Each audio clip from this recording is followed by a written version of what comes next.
Kalau ada yang bilang Glodok cuma tempat cari onderdil atau elektronik, fix pasti belum pernah kulineran di sini.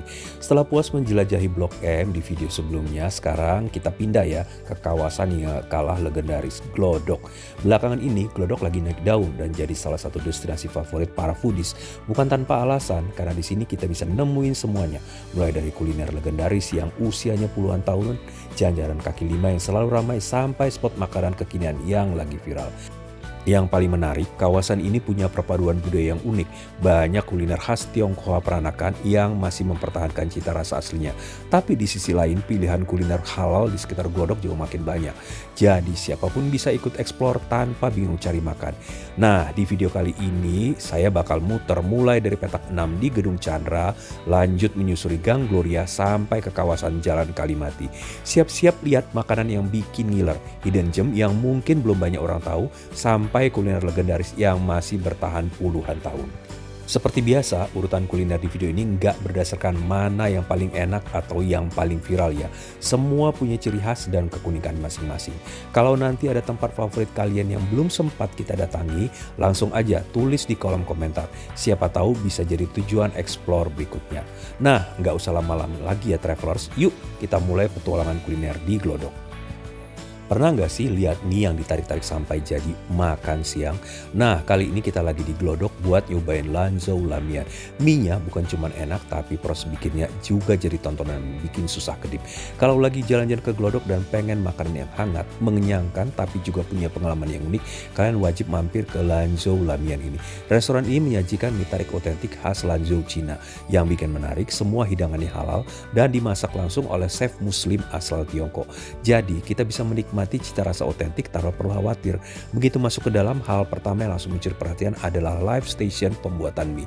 Di sini kita bisa lihat sendiri bagaimana adonan mie ditarik, diputar, lalu berubah menjadi helai-helai mie dalam hitungan menit. Kelihatannya sih sederhana, tapi pas lihat langsung ternyata seru juga. Menu pertama yang saya coba adalah New Row Lamian. Semangkuk mie tarik dengan kuah kaldu sapi yang bening, potongan daging sapi empuk, dan aroma rempah yang langsung tercium sejak mangkuknya datang. Kuahnya ringan tapi gurih. Yang paling terasa justru aroma ketumbarnya yang khas. Buat saya, karakter kuahnya sedikit mengingatkan sama Vietnamese beef noodle, segar, harum, dan bikin pengen terus nyeruput kuahnya. Begitu ditambah sambalnya, nah ini dia rasanya langsung naik level. Ada sensasi pedas yang bikin kuahnya makin hidup tanpa menghilangkan rasa asli kaldunya. Mie tariknya sendiri kenyal, lembut, dan terasa fresh karena memang baru dibuat saat kita pesan. Lalu saya juga nyobain nih Row Jiamu. Kalau sekilas bentuknya mirip burger versi China. Kulit rotinya renyah di luar tapi tetap empuk di dalam. Isian dagingnya bener-bener royal. Sampai-sampai pas digigit, dagingnya malah tumpah kemana-mana. Jadi siap-siap sedia tisu ya.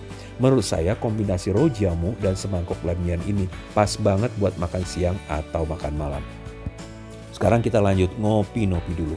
Kalau lagi main ke Glodok rasanya belum lengkap sih kalau belum ngopi santai.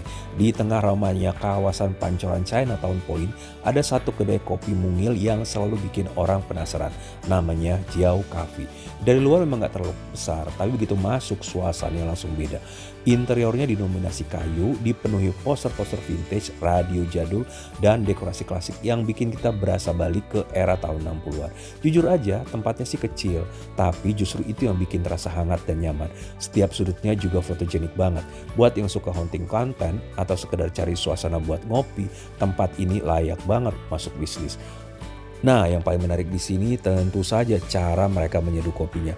Bukan pakai mesin espresso atau V60 di Jiao Cafe ini, mereka menggunakan metode Turkish Cafe, yaitu kopi dipanaskan di atas pasir panas.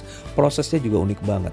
Pasir panasnya menjaga suhu tetap stabil, jadi kopinya matang perlahan dan aroma kopinya keluar lebih maksimal. Seru juga sih lihat proses pembuatannya secara langsung. Menu yang saya pilih kali ini adalah signature blend kopi hitam, perpaduan biji arabica dan robusta. Begitu dicicipi, rasanya langsung terasa bold, pekat, wangi, karakter kopinya kuat, tetap nyaman diminum sampai habis. Buat saya ini topik kopi yang gak banyak basa-basinya, sederhana tapi ninggalin kesan. Supaya makin lengkap, saya juga pesan roti kukus pandan dengan isian kaya dan kacang. Teksturnya lembut, aroma pandannya harum, dipadukan dengan selai kaca yang manis dan kacang yang gurih. Pas dipadukan sama kopi hitamnya, rasanya benar-benar saling lengkap. Kalau kalian datangnya saat akhir pekan atau jam-jam sibuk, siap-siap sedikit antri ya, karena tempat duduknya emang terbatas. Kalau sedang ramai, waktu nongkrong biasanya dibatasi maksimal 90 menit supaya semua pengunjung bisa kebagian tempat. Menurut saya, Cio Kopi ini bukan cuma soal secangkir kopi, tapi soal pengalaman menikmati suasana tempo dulu di tengah kawasan pecinan Glodok yang penuh cerita. Habis ngopi-ngopi, sekarang kita cobain roti-rotian lebih modern ya. Aku mampir ke Lead Bakehouse. Tapi siap-siap ya travelers, karena buat nemuin tempat ini, kalian harus sedikit masuk ke dalam gang di samping toko Tian Diong. Begitu ketemu bangunan kecil berwarna kuning, nah itu dia Lead Bakehouse. Tempatnya mungil, kapasitas cuma sekitar 25 orang lah, jadi lebih cocok buat quick stop. Ngopi sebentar, makan pastry, lalu lanjut eksplor kawasan pecinan Glodok. Boleh sih ngopi sambil ngobrol-ngobrol, meski kecil suasana juga terasa hangat dan nyaman. Yang jadi bintang utama di sini tentu saja croissantnya. Pilihannya banyak banget, mulai dari varian savory sampai sweet. Ada sekitar 20-an deh pilihan yang bikin siap kita bingung mau pilih yang mana. Kali ini saya coba croissant butter, croissant Easter untuk dine-in, dan cinnamon roll yang dibawa pulang. Yang saya suka, croissant di sini disajikan di atas nampan kaleng. Bukan cuma estetik, tapi juga praktis, karena serpihan kulit croissantnya yang supernya nggak ceceran kemana-mana. Begitu digigit, kulit luarnya tipis dan flaky, sementara bagian dalamnya tetap lembut dan buttery. Aroma menteganya juga langsung kerasa. Cinnamon rollnya juga nggak kalah enak. Teksturnya empuk dan aroma kayu yang manis nggak berlebihan. Menurut saya, Lead Bakehouse ini bukan cuma soal pastry yang enak, tapi juga pengalaman menemukan hidden gem di tengah kawasan pecinan yang penuh cerita. Kalau lagi kulineran di Glodok, jangan cuma cari makan kekinian, karena ada satu tempat legendaris yang sudah setia di lokasi yang sama sejak tahun 63, namanya Ketupat Gloria 65. Warungnya memang sederhana, ala-ala food street gitu, nggak banyak dekorasi, tapi justru itu yang bikin rasa otentik.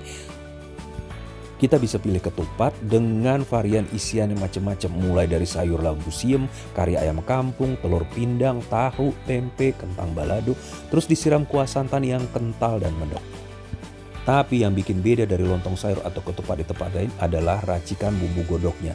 Di dalam kuahnya itu ada ebi, irisan pete, cabang merah panjang, daun salam, lengkuas, dan serai yang ditumis sebelum dicampur santan ayam kampung.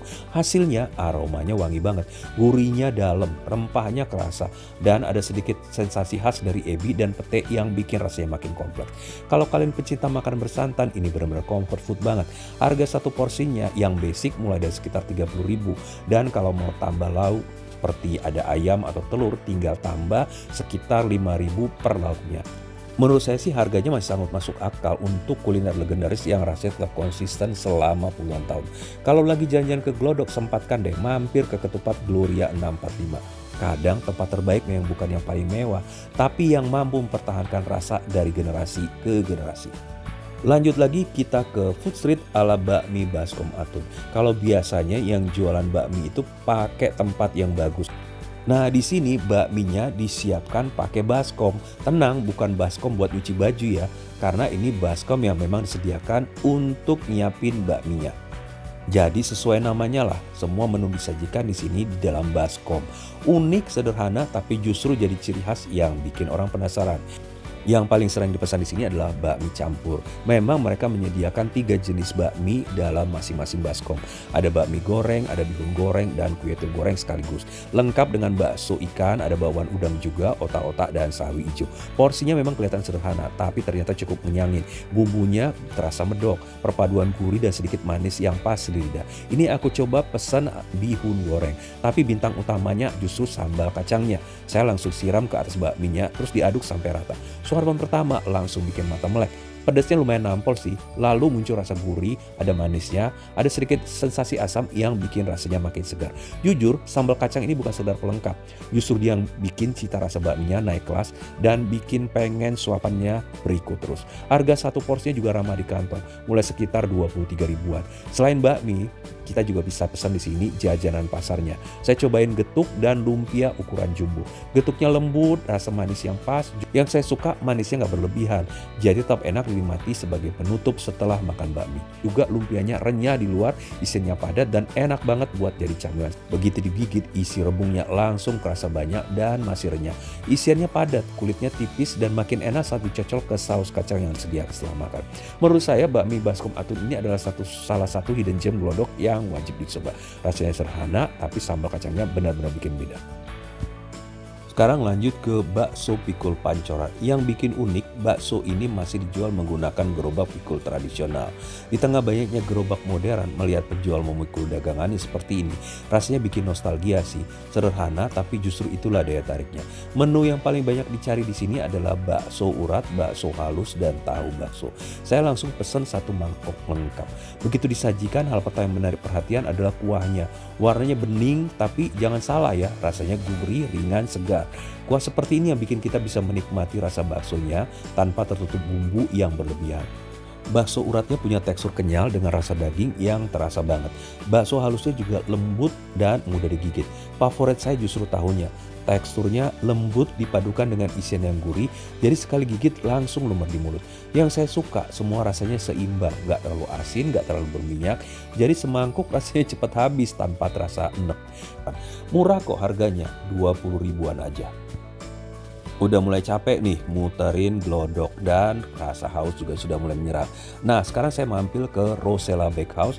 Ini bisa jadi tempat yang pas buat istirahat sejenak. Tempatnya memang gak terlalu besar, tapi justru yang bikin asik adalah suasananya terasa hangat dan nyaman. Cocok buat ngopi santai sambil ngobrol atau sekedar recharge sebelum lanjut kulineran lagi. Menariknya lagi, Rosella Bakehouse ini awalnya sebenarnya merupakan cabang dari produsen Bika Ambon legendaris yang udah ada sejak tahun 90-an. Sekarang konsepnya dibuat lebih modern dengan pilihan kopi, minuman non kopi, pastry, cake sampai menu brunch. Nah, saya di sini mau minum kopi dulu. Kali ini saya pesan kopi gula aren dengan request less sugar. Rasanya creamy, kopinya tetap terasa dan tingkat manisnya pas. Nggak bikin enek, jadi nyaman diminum sampai habis. Lalu saya juga coba nih menu yang cukup populer di sini, egg mayo salt bread. Rotinya lembut dengan sedikit sensasi asin khas salt bread. Bika Ambonnya juga tetap juara dan teksturnya lembut. Sebagai penutup, nggak puas lagi nih, saya juga cobain gelatonya. Pilihan rasanya cukup banyak, jadi tinggal pilih sesuai selera. Teksturnya lembut, rasanya creamy, dan pas banget dinikmati setelah ngopi atau makan pastry.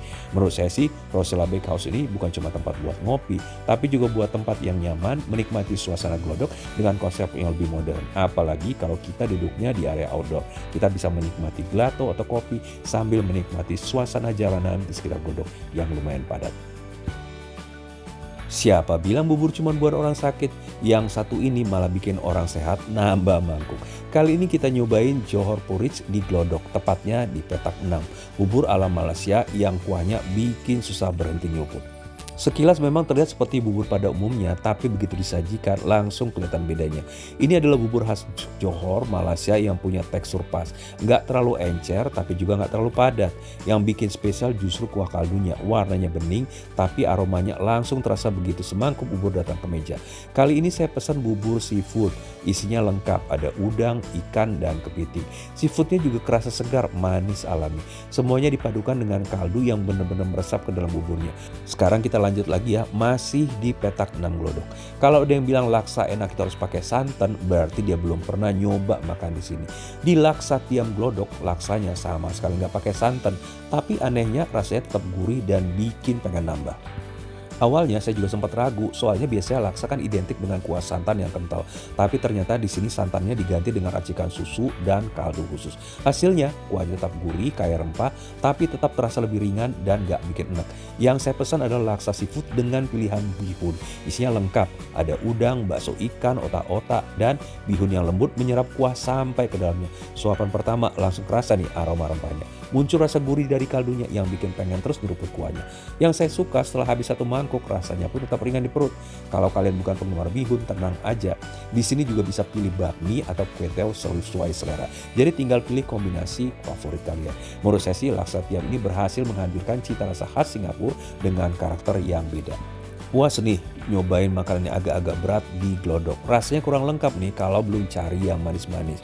Nah, kali ini saya mampir ke Power Puff, salah satu dessert yang lagi banyak diburu di Glodok. Menu andalan di sini adalah Taiwanese Burning Puff.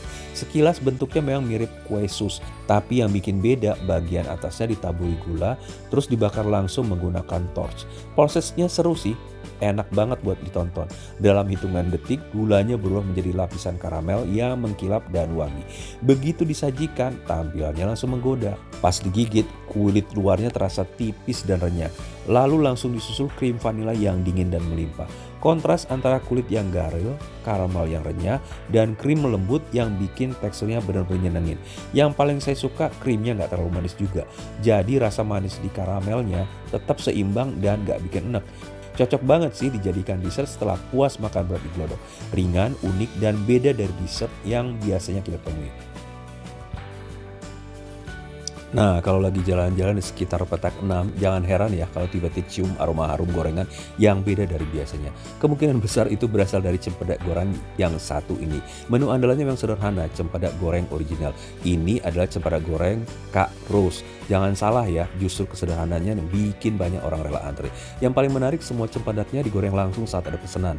Jadi kita bisa melihat ya satu kuali besar yang terus menggoreng cempedak segar.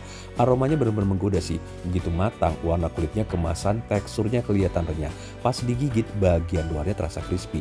Di dalamnya langsung bertemu daging buah cempedak yang tebal, manis, lembut, legit. Adonan tepungnya juga tipis, jadi rasa asli cempedaknya tetap jadi bintang utama.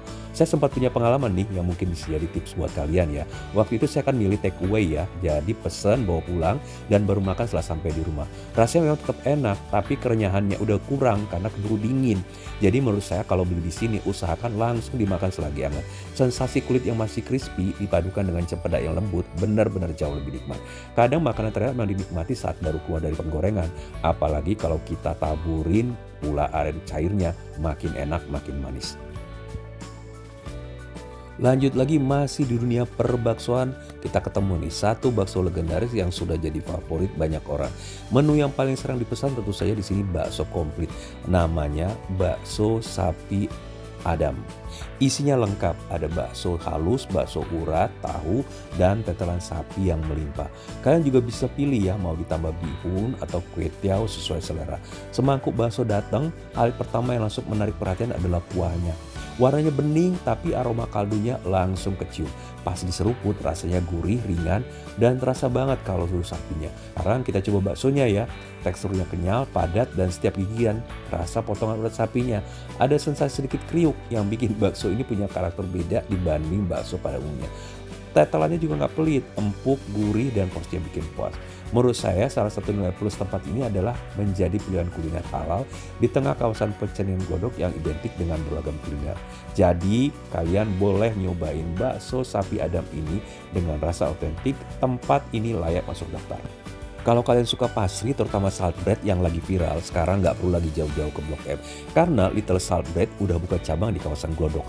Lokasinya berada di tengah kawasan heritage pecinan, jadi suasananya terasa unik. Paduan bangunan tua dengan konsep bakery modern bikin tempat ini menarik buat disinggahi. Sama seperti outlet di Blok M, di sini juga ada antrian. Tapi menurut saya antriannya lebih manusiawi lah ya.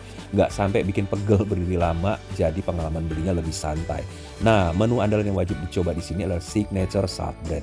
Begitu keluar dari oven, aroma butternya langsung kecium. Pas digigit, bagian luarnya tipis sedikit renyah. Bagian dalamnya super lembut buttery dengan taburan garam laut yang bikin rasa gurih dan sedikit manisnya seimbang. Menghasilkan rasa yang ya simple tapi bikin nagih sih. Ada juga pilihan lain, truffle egg garlic sampai kinako coklat. Jadi kalau datang rame-rame enaknya beli beberapa varian ya supaya bisa dicicip bareng. Menurut saya sih Little Salt Bread bukan cuma viral karena tren. Kualitas rotinya emang enak, teksturnya pas, dan suasana tokonya juga nyaman. Kalau dengar kata rujak, pasti yang kebayang buah-buahan kan? Nah, yang ini rujaknya malah pakai cumi kering. Awalnya saya juga bingung, tapi setelah nyoba baru ngerti kenapa kuliner ini bisa bertahan puluhan tahun. Namanya rujak Juhi, dan yang legendaris salah satunya di kawasan Glodok adalah rujak Juhi Hasan. Bukan berupa kafe atau restoran, tapi lebih kepada gerobak dorong sederhana ala-ala food street. Lokasinya juga gampang dicari. Patokannya ada di depan petak 6 dekat gerobak cempedak goreng Kak Ros. Meskipun cuma jualan dengan gerobak, pembelinya nggak pernah sepi. Menu yang dijual juga cuma satu, rujak cuy. Seporsinya berisi mie kuning, selada segar, timun, kentang rebus, lalu yang paling khas adalah suiran juhi atau cumi keringnya. Semuanya disiram bumbu kacang yang kental, lalu ditaburi kerupuk dan emping. Pas diaduk, aromanya langsung menggoda. Suapan pertama langsung kerasa unik. Bumbu kacangnya gurih, sedikit manis, lalu ada sentuhan asam segar dari jeruk limau yang bikin rasanya makin hidup. Lanjut lagi, kali ini kita masuk ke gang kecil. Coba deh masuk ke Gang Kalimati. Di sini ada satu hidden gem yang sudah terkenal dari dulu. Namanya Pia Lau Beijing. Tempatnya memang sederhana di pinggir gang, tapi justru itu yang bikin pengalaman berburu kulinernya rasa seru. Yang unik, semua pia dipanggang langsung di depan pembeli.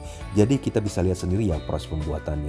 Aroma pia yang baru keluar dari oven langsung bikin perut ikut protes. Pilihan rasanya juga banyak. Ada kacang hijau, kacang merah, coklat keju, sampai durian. Saya coba beberapa varian ya, dan yang langsung terasa adalah kulit pianya.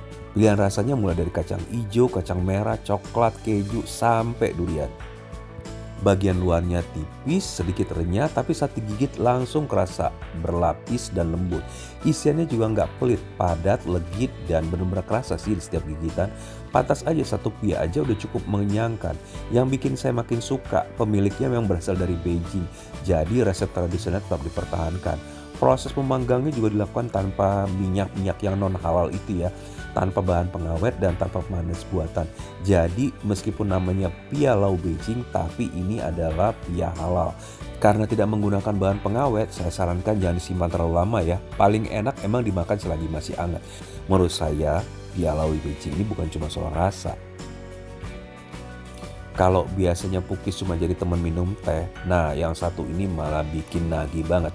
Saya kira semua Pukis rasanya sama, ternyata Pukis Akuan beda cerita. Nah sekarang saya lagi jalan-jalan di Glodok, jangan lewatin nih Pukis Akuan. Tepatnya ada di Petak 6. Tempat ini udah legendaris banget, udah berdiri sejak tahun 87 dan masih mempertahankan resep khas Surabaya yang legendaris. Sekilas memang terlihat seperti Pukis biasa, tapi begitu digigit baru kerasa bedanya. Teksturnya empuk, lembut, padat, tapi sama sekali nggak berminyak. Yang bikin saya suka kelembutannya bukan cuma saat masih anget, katanya sampai esok harinya pun teksturnya masih tetap lembut. Nah ini bener-bener tipe Pukis jadul yang rasa adonannya udah enak dari sononya.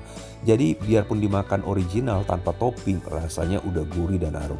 Kalau mau yang lebih meriah, pilihan toppingnya juga banyak loh.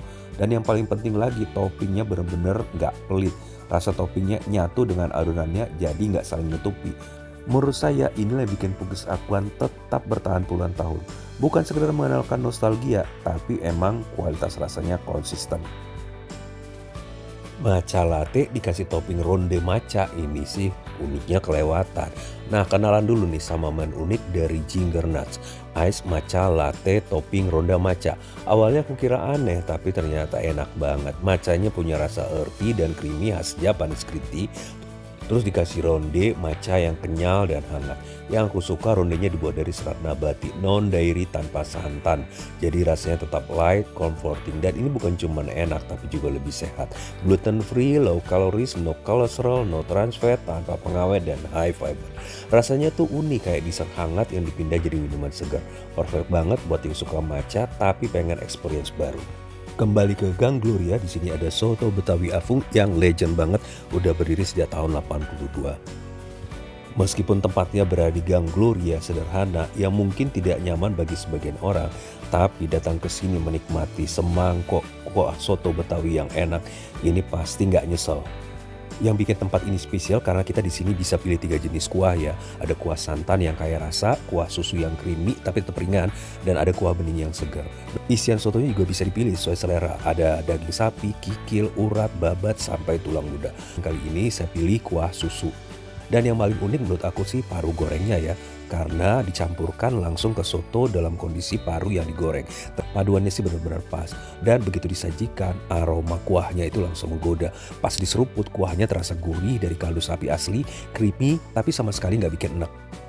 Rasanya sih ini paduan yang benar pas ya, dan gak heran sih kalau resepnya memang bisa bertahan lebih dari 40 tahun. Kalau kamu lagi ke Glodok dan pengen cari soto Betawi yang otentik Jakarta, nah soto Betawi Afung ini wajib masuk daftar kamu.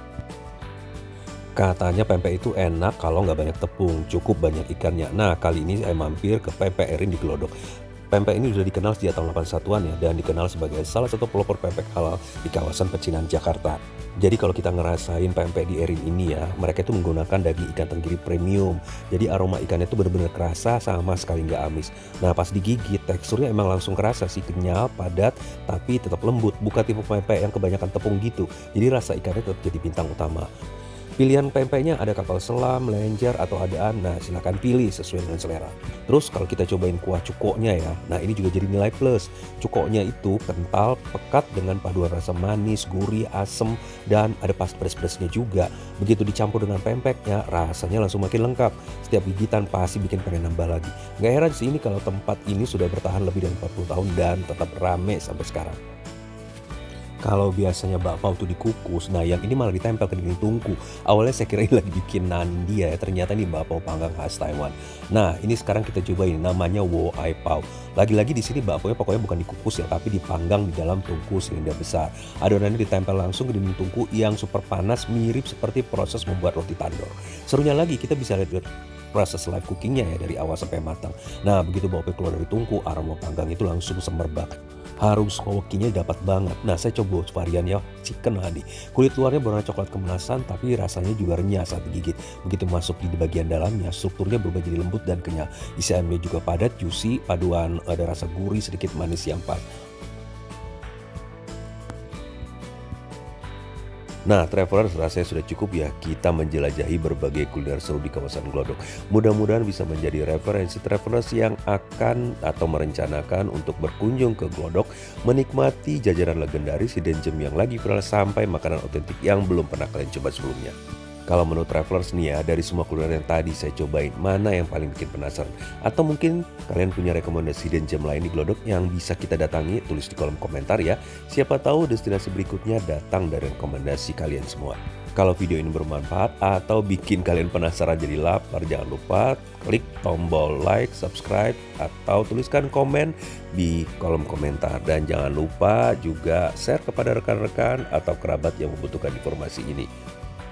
Saya Tara Firan pamit dulu, sampai ketemu di petualangan kuliner selanjutnya hanya di Food and Travel by Tara Firan. Karena setiap perjalanan selalu punya cerita dan setiap makanan selalu punya rasa yang layak untuk dibagikan. See you on the next trip. Bye. Thank you.